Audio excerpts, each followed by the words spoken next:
नमस्कार। साहित्य तक के बुक कैफे के एक दिन एक किताब में मैं जयप्रकाश पांडे आपका स्वागत करता हूं। आज शुक्रवार है और वादे के मुताबिक मैं एक काव्य संकलन के साथ उपस्थित हूं। यह काव्य संकलन है अग्निशेखर का। नाम है मैं ललद्यद। पहले मैं अग्निशेखर के बारे में बता दूं कि कश्मीर में जन्मे अग्निशेखर समकालीन हिंदी कविता के एक बेहद महत्वपूर्ण हस्ताक्षर हैं, प्रतिष्ठित नाम है। उनके 7 कविता संग्रह प्रकाशित हो चुके हैं, जिनमें किसी भी समय, मुझसे छीन ली गई मेरी नदी, काल वृक्ष की छाया में, जवाहर टनल, मेरी प्रिय कविताएं, जलता हुआ पुल, नीलगाथा महत्वपूर्ण है। इसके अलावा उन्होंने निर्वासन चेतना की कवियों की पुस्तकों का अनुवाद भी किया है, जिसका नाम है हम जलावतन। एक कहानी संकलन भी दोजक और मिथक नंदिकेश्वर जो है वह संपादित पुस्तक है। दोजक उनका कहानी संकलन है। इनकी रचनाओं का अनुवाद देश की लगभग सभी भाषा में हो चुका है और दुनिया भर में कश्मीरी साहित्य के प्रतिनिधि कवियों के रूप में अग्निशेखर का नाम लिया जाता है। अब मैं आता हूं मैं ललद्यद पर। ललद्यद के बारे में आप लोग नहीं जानते होंगे। ये कबीर से भी काफी समय पहले कश्मीरी संत साहित्य के प्रतिनिधि हस्ताक्षर। इन्होंने आदि कविता, एक तरह से कश्मीरी साहित्य जिससे बना है, वह लिखी थी उस दौरान और भारतीय भाषाई नव जागरण की प्रणेता के रूप में इनकी अपनी पहचान रही है। विद्रोही स्त्री स्वर की अपनी पहचान रही है। खास बात यह कि पारंपरिक शैव दर्शन की गहराइयों और चिरंतन सत्य को अपनी कविताओं से इन्होंने ढूंढा है। भक्ति काल की कालजयी अधिष्ठात्री के रूप में भी इनकी एक अपनी पहचान रही है। इन कविताओं में, उनकी कविताओं में जो शाश्वत की विराटता है और मनुष्य के अंतर संबंध है, वह भी शामिल होते हैं, दिखाई पड़ते हैं। ललद्यद का जो जीवन संघर्ष है, मनुष्य की जो नियति की पीड़ा है, जो गहरी करुणा है, उसका संघर्ष, विवेक, उसकी जिज्ञासा है, वह सब कुछ मिलता है। और यह सब कबीर से लगभग 3 दशक पूर्व संस्कृत की जगह, जब देश में संस्कृत का महत्व था, उस समय अपनी मातृभाषा में ललद्यद ने न केवल रचनाएं की, बल्कि अपने कर्म से, अपने कृतित्व से वह जीवन पा लिया जो कश्मीर की तमाम दंत कथाओं और किंवदंतियों में उनका उल्लेख होता है। इस पुस्तक में कुल 8 स्पंद हैं: सहन, देशाटन, तीर्थाटन, कायाकल्प, समवेदना, सूत्र, विलय और शिलालेख। मैं कुछ कविताएं सुनाता हूँ, जिनमें पहले भाग से, यानी सहन पहला स्पंद जो है, उससे मैं उसका 5 नंबर जो कविता है वह पढ़ता हूँ।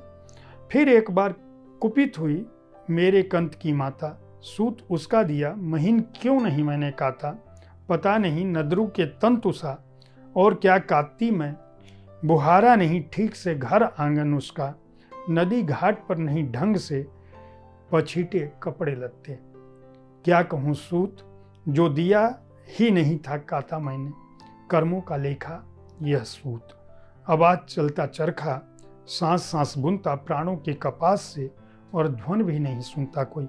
क्या कहूँ, मन बुहारने का वरदान दिया उसने, मैं बुहारती जीवन, धुलती नहीं एक धुलाई ने से जन्मों की मैल, पूछे कोई पुण्य सलीला से।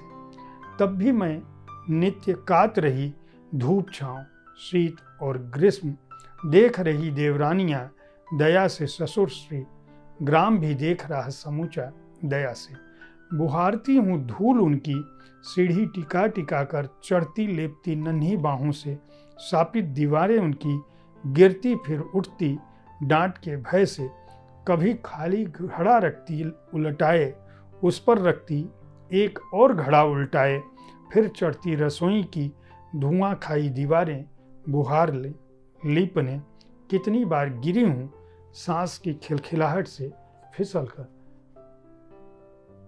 आप समझ सकते हैं कि ललित के समय से आज तक एक स्त्री का जीवन इससे परे कम से कम गांवों में तो नहीं ही है। एक और मैं कविता सुनाता हूँ, तीर्थाटन का पहला एक जो कविता है। सामने पथ है निमंत्रण, क्षितिज तक पहुँचना मुझे गंतव्य, चलती जा रही मैं अविराम। जीवन के विस्मय, संदेह, आशंकाएं छोड़ते पीछे पहुँच रही नए संसारों में। कितने हैं हम में देख पाते अनेक समयों को, एक ही समय में या बन पाते दृष्टा अपने।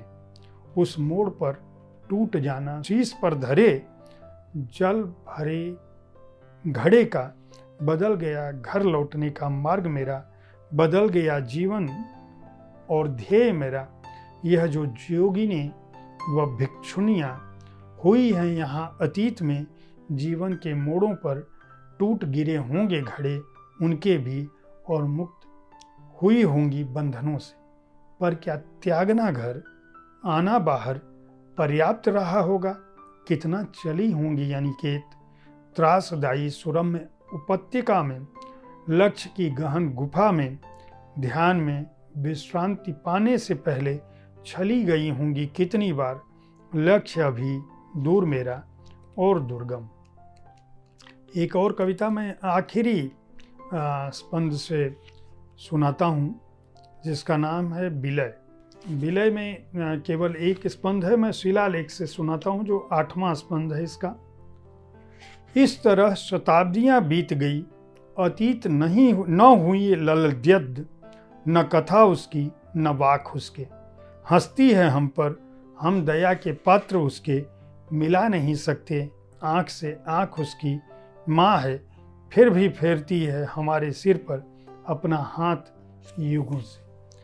अग्निशेखर का यह समर्पण जो काव्य कृतित्व के रूप में आया है, मैं ललद्यद, इसमें न केवल पूरा कश्मीर का साहित्य और ललद्यद के समय से आज तक चला आ रहा सांस्कृतिक उन्नयन, सांस्कृतिक दोहन, एक उपेक्षा, एक संघर्ष, एक कामना, एक आस्था, सब कुछ दिखता है। बल्कि बेहद ही अनूठे ढंग से इस काव्य कृति में वह समाहित हुआ है। अगर आप अच्छी कविताओं को पढ़ना चाहते हैं और इन कविताओं के बहाने कश्मीर के समूचे एक युग, आदर्श, कामना, स्पंदन, जीवन को समझना चाहते हैं, तो इस पुस्तक को खरीद कर पढ़ सकते हैं। प्रलेख प्रकाशन ने इस पुस्तक को प्रकाशित किया है। मूल्य है 249 रुपये, पृष्ठ संख्या है 176। उम्मीद है कविताओं पर आधारित हमारा यह कार्यक्रम आपको पसंद आया होगा। साहित्य तक के बुक कैफे के एक दिन एक किताब में मैं हर दिन किसी न किसी किताब के साथ आपके पास पहुंचता हूं। उस किताब के बारे में मेरी अपनी क्या राय होती है मैं ये बताता हूं। यह समीक्षा का कार्यक्रम नहीं है, आलोचना का कार्यक्रम नहीं है, बल्कि किताबों के बारे में जानकारी देने का कार्यक्रम है और मुझे वो किताब कैसी लगी इसके बारे में यह कार्यक्रम है। आप इस कार्यक्रम के बारे में अपनी राय से अवगत कराना न भूलें। देखते रहें साहित्य तक, पढ़ते रहें अच्छी पुस्तकें। धन्यवाद।